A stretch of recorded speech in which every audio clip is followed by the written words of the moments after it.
सियासत की दुनिया में कभी कभी ऐसी बातें हो जाया करती है जिनसे पार्टी व सरकारों के सामने असहज की स्थिति पैदा हो जाती है।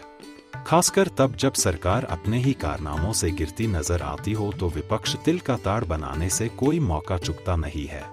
समाचार की सुर्खियां बनी खबरों को लेकर पार्टियां व सरकार भी स्पष्टीकरण देने के लिए 100 बार सोचती है कि आखिर क्या जवाब दे। ताजा मामला हिमाचल के मुख्यमंत्री सुखविंदर सिंह सुक्खू का है। समोसे की घटना को पूरे देश में ऐसा मिर्च मसाला लगाकर परोसा गया कि मानो आज यह देश की सबसे बड़ी समस्या है। हालांकि इस मामले में मुख्यमंत्री सुखविंदर सिंह सुक्खू की तरफ से बयान भी आ चुका है कि स्वास्थ्य कारणों से वह इसका सेवन नहीं करते हैं। लेकिन मामला मुख्यमंत्री से जुड़ा होने के चलते अफसरशाही ने खुद सरकार की फजीहत करा दी। आज हम आपके सामने कुछ ऐसे ही मामले रखने जा रहे हैं जो या तो सरकार के रहते हुए या न रहते हुए पार्टी के नेताओं व सरकार का चेहरा रहे नेताओं की फजीहत कराने में की कोर कसर नहीं छोड़ी। पहले प्रकरण में हिमाचल प्रदेश के मुख्यमंत्री सुखविंदर सिंह सुक्खू बीते 21 अक्टूबर को सीआईडी मुख्यालय पहुंचे थे। यहां पर उनके लिए 3 बॉक्सेज में समोसे और केक मंगवाए गए थे। लेकिन हुआ यूं कि ये फूड आइटम्स सीएम के पास पहुंचने के बजाय सुरक्षा कर्मियों को सर्व कर दिया गया। इसके बाद इस पूरे मामले पर सीआईडी जांच बैठाई गई। यहां तक कि जांच का लेटर तक सार्वजनिक हो गया। बताया जा रहा है कि सीआईडी ने जांच किया है कि किसकी गलती से मुख्यमंत्री के लिए लाए गए समोसे और केक सीएम के स्टाफ को परोसे गए। जांच रिपोर्ट पर एक सीनियर अधिकारी ने लिखा, यह कृत्य सरकार और सीआईडी विरोधी है। दूसरा मामला भी मुख्यमंत्री सुखविंदर सिंह सुक्खू से ही जुड़ा हुआ है। कुछ दिनों पूर्व हिमाचल प्रदेश की खबर आई थी कि सरकार टॉयलेट टैक्स लगाने जा रही है, जिसमें कहा गया कि घरों में स्थापित टॉयलेट सीटों की संख्या के आधार पर सीवरेज कनेक्शन दिए जाएंगे। यह खबर जब जंगल में आग की तरह फैली और सरकार गिरती नजर आई तो जल शक्ति विभाग ने खबरों का खंडन किया कि ऐसी कोई अधिसूचना वर्तमान सरकार द्वारा जारी नहीं की गई है। सीवरेज कनेक्शन पूर्व की भांति ही प्रदान किए जाते रहेंगे। जल शक्ति विभाग ने अपने बयान में कहा है, हमारा लक्ष्य 100% कनेक्टिविटी प्राप्त करना है ताकि प्रदूषण को कम किया जा सके और सीवरेज का ट्रीटमेंट सुनिश्चित किया जा सके। तीसरा मामला आंध्र प्रदेश के पूर्व सीएम वाईएस जगन रेड्डी से जुड़ा हुआ है। आंध्र प्रदेश की पिछली वाईएसआरसीपी सरकार पर निशाना साधते हुए टीडीपी ने दावा किया कि पिछली जगन मोहन रेड्डी सरकार ने 2019 से 2024 के बीच अपने कार्यकाल के दौरान एक बफ्स पर 3.62 करोड़ रुपए खर्च किए। सोशल मीडिया पर चल रही एक रिपोर्ट के अनुसार सीएमओ का स्नैक्स पर सालाना खर्च औसतन 72 लाख रुपए था, जो रोजाना 993 एक बफ की खपत के बराबर है। पूरे 5 साल की अवधि में यह 18 लाख एक बफ के बराबर है। चौथा प्रकरण दिल्ली के पूर्व मुख्यमंत्री अरविंद केजरीवाल से संबंधित है। उन्होंने प्रधानमंत्री नरेंद्र मोदी को पत्र लिखा था। इसमें मांग की गई है कि देश की आर्थिक समृद्धि के लिए नोटों पर लक्ष्मी जी और गणेश जी की तस्वीरें लगाई जाएं। सीएम केजरीवाल ने पत्र में कहा कि देश के 130 करोड़ लोगों की इच्छा है कि नोटों पर एक तरफ महात्मा गांधी जी और दूसरी तरफ गणेश और लक्ष्मी जी की तस्वीर होनी चाहिए। पांचवा प्रकरण कांग्रेस के राष्ट्रीय अध्यक्ष मल्लिकार्जुन खड़गे से जुड़ा हुआ है। वायनाड से प्रियंका गांधी के नामांकन के दौरान खड़गे को कमरे से बाहर रखने पर कांग्रेस की खूब किरकिरी हुई।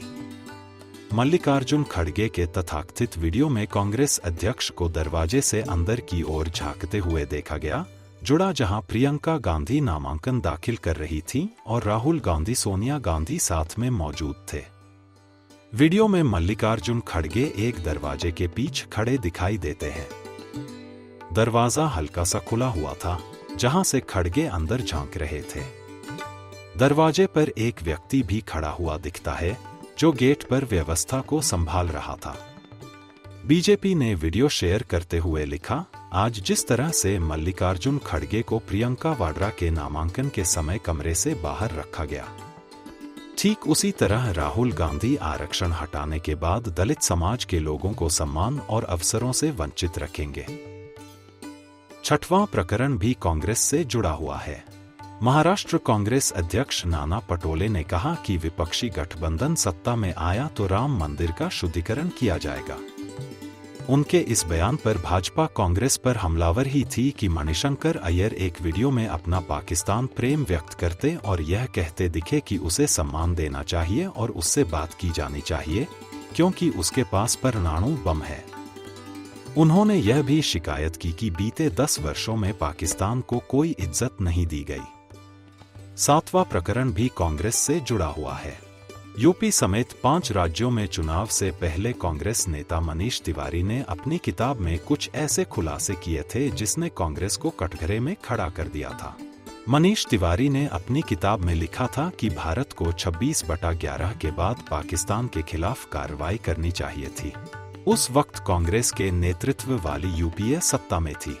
उन्होंने लिखा कि जब सैकड़ों निर्दोष लोगों को बेरहमी से कत्ल किया गया, उस समय संयम ताकत की निशानी नहीं है, इसे कमजोरी का प्रतीक माना जाता है।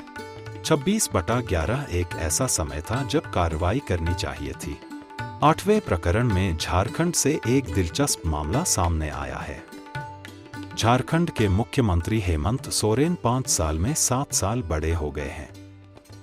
ये बात किसी और ने नहीं बल्कि सीएम सोरेन में खुद बताई है। झारखंड विधानसभा चुनाव के लिए बरहट से अपना पर्चा दाखिल करते हुए हेमंत सोरेन ने जो शपथ पत्र दाखिल किया है, उसके अनुसार उनकी उम्र 5 साल में 7 साल बढ़ गई है। इस साल 2024 के चुनावी शपथ पत्र में उन्होंने अपनी उम्र 49 साल बताई है, जबकि 5 साल पहले 2019 में पर्चा भरते वक्त अपने हलफनामे में उन्होंने अपनी उम्र 42 साल बताई थी। ऐसे में अब लोग सवाल कर रहे हैं कि मुख्यमंत्री सोरेन की उम्र 5 साल में 7 साल कैसे बढ़ गई?